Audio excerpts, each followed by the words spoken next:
Allah bagi kaya, kita meniaga. Berjaya, duit simpan juta-juta. Hebat kita ke hebat Allah? Hebat Allah. Kalau tanpa izin daripada Allah SWT, takkan mungkin kita boleh kaya, tuan-tuan. Allah bagi. Bukan hebat kita fikir. Bukan hebat kita punya ilmu. Bukan kuat tenaga kita.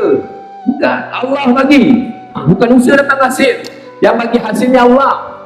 Bukan usaha kita bagi kita manfaat mudarat. Yang bagi manfaat mudarat ni Allah SWT. Ada orang banyak usaha tetap dia. Hebat usaha dia. Sikit dapat. Ada orang sikit-sikit dia usaha, sikit-sikit. Sambil-sambil. Banyak dia dapat. Ada orang pagi, petang, siang, malam, tungkus, lumus, usaha. Bukan kata dapat. Yang ada pun habis, muklis, bankrupt tentang dia. Allah. Sebab apa? Sebab yang bagi rezeki dia Allah, bukan usaha kita.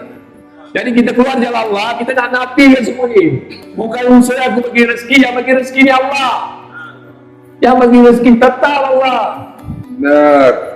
Jadi nak belajar yakin tentang dia. Keluar jalan Allah ni nak tumpah yakin kita je.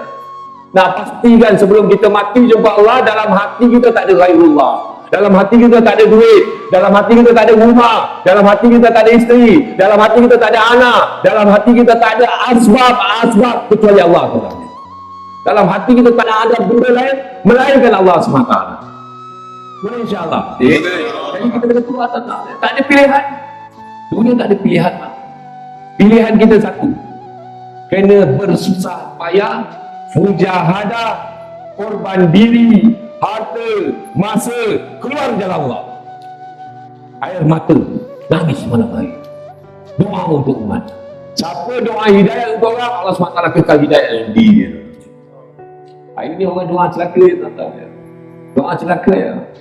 Tuan-tuan bukalah media sosial. Bukan saya tipu, tuan-tuan. Bukalah, tengoklah komen-komen. Orang buat salah, semua orang doa celaka. Allah.